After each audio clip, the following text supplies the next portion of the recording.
સુરતના સગ્રમપુરા વિસ્તારમાં અસામાજિક તત્વોએ પોલીસનો ડર ગુમાવ્યો હોય તેમ પોલીસ ચોકી પાસે જ હિંસક હુમલો કર્યો છે। નવસારી બજારમાં હાર્ડવેરની દુકાન ચલાવતા બસંત બાયદાન રબારી જ્યારે પોતાની દુકાન ખોલવા ગયા ત્યારે બહાર દારૂની બોટલો પડેલી હતી। અસામાજિક તત્વો ત્યાં દારૂની મહેફિલ માણી રહ્યા હતા ત્યારે વેપારીએ ત્યાં દારૂ ન પીવા માટે ટકોર કરતા જ આરોપી રાહુલ તેજા સોલંકી ઉશ્કેરાઈ ગયો હતો અને વેપારી પર ચપ્પુ વડે તૂટી પડ્યો હતો। ચપ્પુના ઘા વાગતા જ વેપારીને પગના ભાગે ગંભીર ઈજાઓ પહોંચી હતી અને તેઓ લોહી લુહાણ હાલતમાં ઢળી પડ્યા હતા। હુમલો કર્યા બાદ આરોપીએ જો પોલીસમાં અરજી કરી તો જાનથી મારી નાખીશ તેવી ધમકી પણ આપી હતી। ઈજાગ્રસ્ત વેપારીને 108 મારફતે તાત્કાલિક સિવિલ હોસ્પિટલ ખસેડવામાં આવ્યા હતા। ઘટનાની ગંભીરતા જોઈને અઠવા પોલીસે તપાસ તેજ કરી હતી અને ફરાર થઈ ગયેલા આરોપી રાહુલ સોલંકીની ધરપકડ કરીને જેલના સળિયા પાછળ ધકેલી દીધો છે। સ્થાનિક વેપારીઓએ આ વિસ્તારમાં રોજબરોજ થતા અસામાજિક તત્વોના આતંક સામે કડક કાર્યવાહી કરવાની માંગ કરી છે।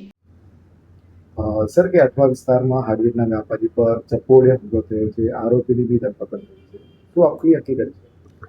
આજ રોજ સવારે 8:30 વાગ્યાના અરસામાં સગ્રામપુરા ખાતે બસંતકુમાર રબારી કરીને હાર્ડવેરનો વેપારી છે, તે પોતાની દુકાન પાસે હતો ત્યારે આ કામનો આરોપી રાહુલ સોલંકી કરીને છે, જે તેની દુકાન પાસે તેની સાથે ઉશ્કેરાટજનક વર્તન કરી અને બોલાચાલી ઝઘડો કરી અને ફરિયાદીના પગમાં નીચેના ભાગે ગોઠણથી નીચેના ભાગે છરીથી હુમલો કરેલ અને નાસી ગયેલ બાદ પોલીસ ત્યાં આરોપીની તપાસ કરી અને આરોપીને પકડી લીધો।